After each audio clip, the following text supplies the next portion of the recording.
Hello, I'm Martin Lewis from MoneySavingExpert.com, and I'm afraid to say we've just learnt that your energy bills are going to rise an average 5% from January. So for every £100 a month you pay now, you'll be paying £105 a month on average from January.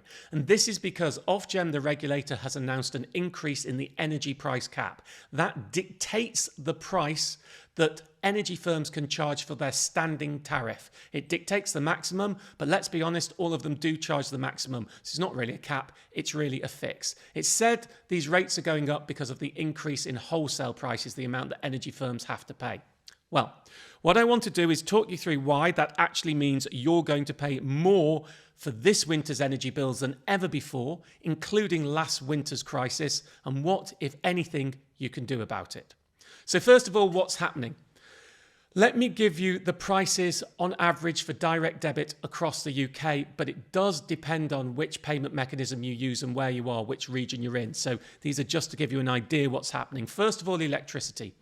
The standing charges, that hideous daily charge that's way too high that everyone has to pay just for having the facility of gas or electricity, the standing charges remain frozen. So for electricity, it's unchanged at 53.37 pence per day.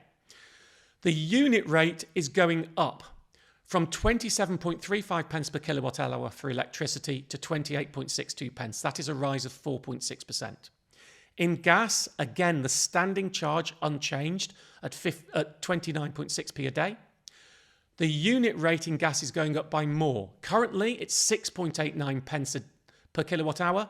From January, it's 7.42 pence per kilowatt hour.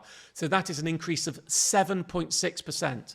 So there you go, electricity going up 4.6%, gas going up 7.6%, which means if you're a gas household, then your rise will probably be more than 5% on average. If you're electricity only, it might be slightly less.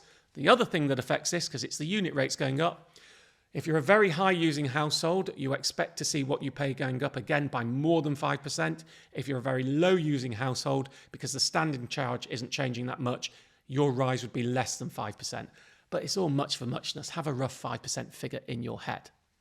So why am I saying, even though those rates are cheaper than last winter, you will pay more? Well, this all comes down to, interestingly, the inflation figures. We have the inflation figure that yesterday's autumn statement was based on of 4.6% for October. And the reason they said it dropped is because energy bills have dropped. But there is a big but here, a baboon but here. Last winter, from October to March, every household received £66 or £67 off their energy bill in state support.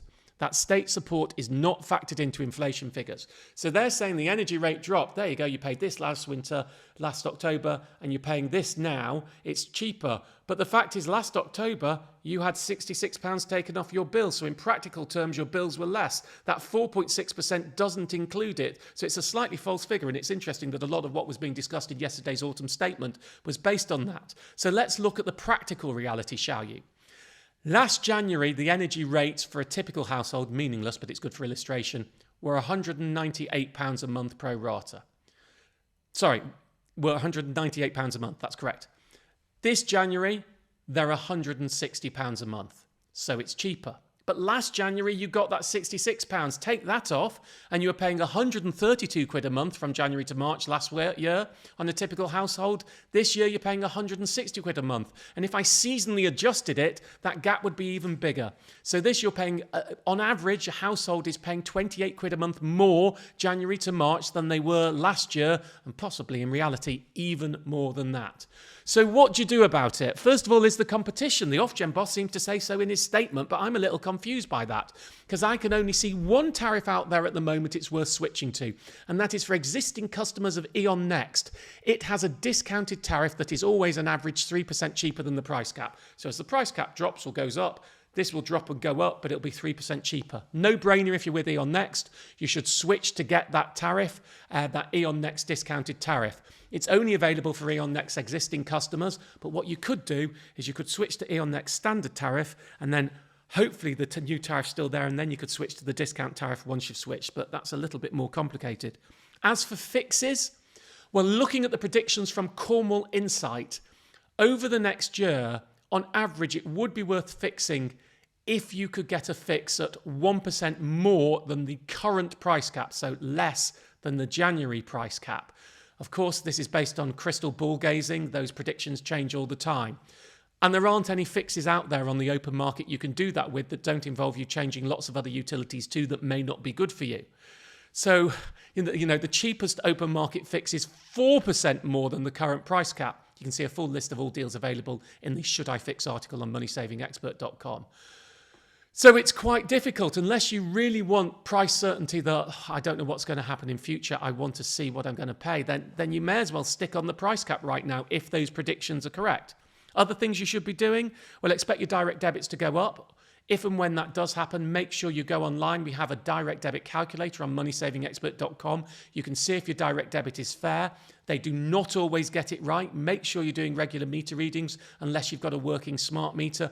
And if they set your direct debit too high, especially if you're heavily in credit, then you have a legal right under Energy Firm's license terms and conditions to make sure your direct debit is fair. Anyway, that's my initial thoughts. The price cap's just been announced. I may have more later. I'll be in my weekly email from moneysavingexpert.com, but I hope this has been useful. Thanks for listening.